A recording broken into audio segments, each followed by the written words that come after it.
I want to make an odometer for my model car. For those of you who don't know, an odometer is a device that measures the amount of distance your vehicle has traveled.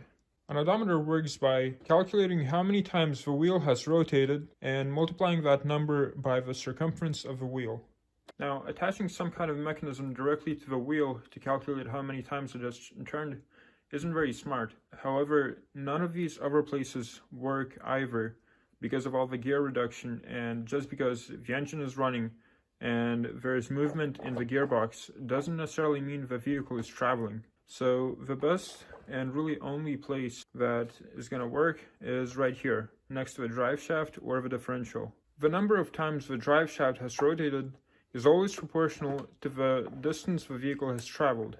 I think I'm going to attach another gear right here and position the odometer right here. The odometer itself is going to be just a simple mechanical counter with a 3-digit display. It's going to count the amount of rotations the wheel has made. I based it off of Matthias Mandel's design. And now some very simple math.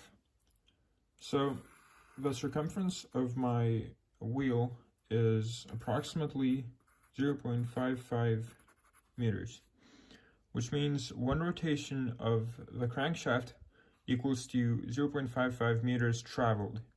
However, for my odometer, one full rotation should equal to 1 meter traveled. And so we have to convert this into this, which is quite simple. Just 1 divided by 0.55, which equals to around 1.8. So this is the gear ratio that I need to put between these two shafts.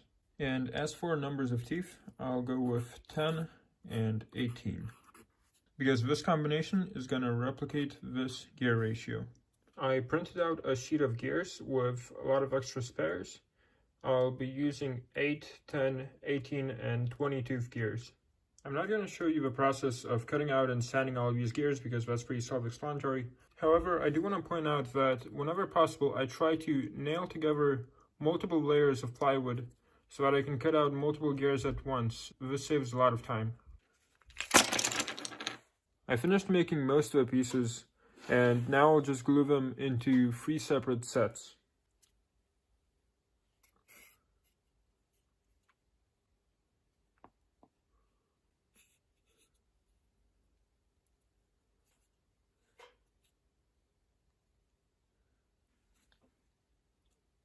So apparently there were actually 4 sets of pieces, and the fact that we all have a hole through them makes it very convenient to clamp them.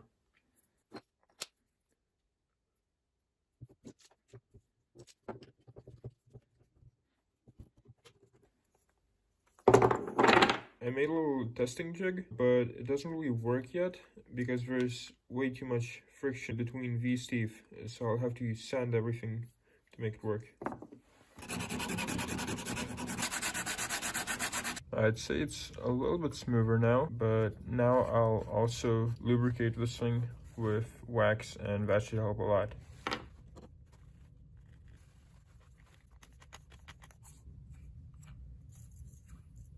I think that's good enough. It is much smoother now. Now I need to figure out how to attach this thing in here. There's just barely enough space.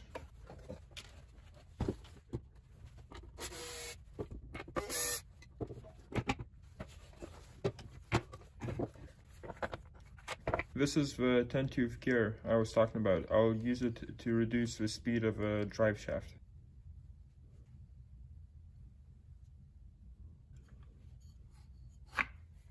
I'm using another 18-tooth gear to work as a spacer between the drive shaft and the odometer. And when you're using a gear as a spacer, it really doesn't matter how many teeth there are. You just have to remember that the only thing it does is change the direction of a rotation of the output.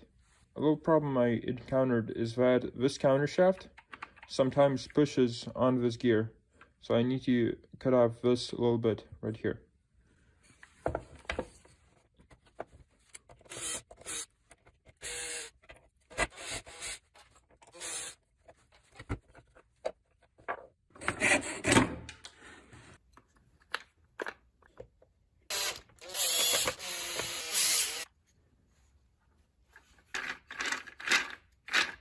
I thought you guys might also like to see my new camera setup. At the moment, it only has my phone case in here because I'm using my phone to record it. But you can see it uses a ball joint for positioning. And also these two pivot points. So I can use it to record my bandsaw, the table, or this part right here. And in the future, if I need to, I can also carry it to my lathe or drill press. Trying to fit this thing into place is a nightmare. I'm limited in space basically everywhere, by the drive gear, the rear axle, the brake caliper, but I think this is how I'm gonna do it. I'm gonna position this counter shaft right here. I can't really put it anywhere else. I'll make two 4mm brackets to test fit these two pieces into place. What I need to keep in mind when designing them is that I want to keep this part 1 centimeter off of the ground, and the distance between these two shafts, however they are positioned, needs to remain the same as between these two testing holes. I have to apologize for I was not able to record much of a build process, but I didn't actually add all that much. I just made these two side plates and connected them with another piece of plywood on the bottom. Now, for those of you who are unfamiliar with how mechanical counters work, let me explain. You have an input gear right here, and when it turns and reaches this point right here, it moves this gear, which moves this gear 1/10 of a rotation, so 1 digit. And at any other time, these gears cannot move. As you can see, they're prevented from doing that right here. And this basic principle repeats on every other gear. So you can, as you can see, now 2 of the wheels move at the same time. So you can theoretically have this counter have infinite digits, but in this case I only have 3, and therefore it's going to max out after 999 units, or in this case meters. One problem is that these gears aren't very precise, and because of that I had to keep the spacing between these two shafts slightly longer than recommended, and because of that there is quite a bit of slack in the mechanism, and so the numbers on the display might be a little off. One of the many realistic features of this car is that it is very cramped and there is basically no space for anything. For example, this odometer doesn't really fit too well because it gets squeezed between the gearbox, rear axle, and the brake mount. Considering the fact that this brake mount is already cracked and needs to be replaced, I think I have a solution to kill 2 birds with 1 stone.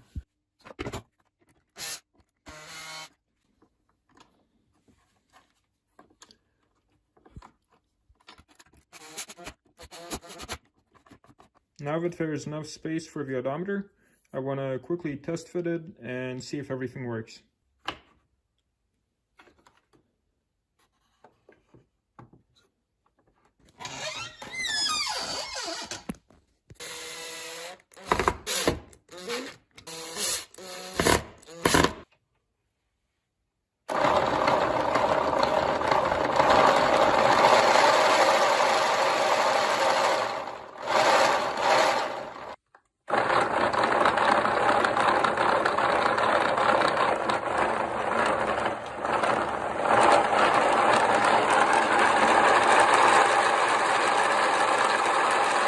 Not gonna lie, it took a little bit of adjusting and a lot of wax to get it running so smoothly.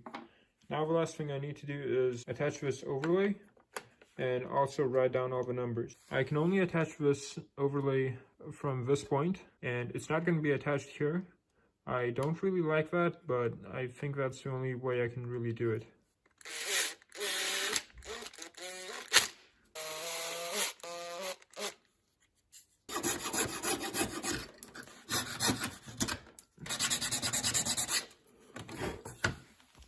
I need to write down 30 numbers in very specific locations.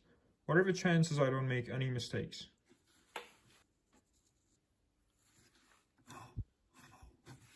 Well, just as I thought. I messed up the numbers on the first wheel. I was supposed to put them in these gaps between where the actual numbers are right now. I'll have to sand it and do it all over again. And this marker doesn't really sand off very well. I fixed the first wheel and it's a little bit better now. The numbers still have a lot of trouble matching with these squares, and that's because of slack, as I've said before. There's nothing I can really do about it. I'll just have to live with it being this way. To prevent the metal shafts from constantly falling out, I'll glue on these two side plates. I'm leaving one of the holes exposed because it's going to get covered by the gearbox. Well, it's not perfect, but it's about as complete as it'll ever be.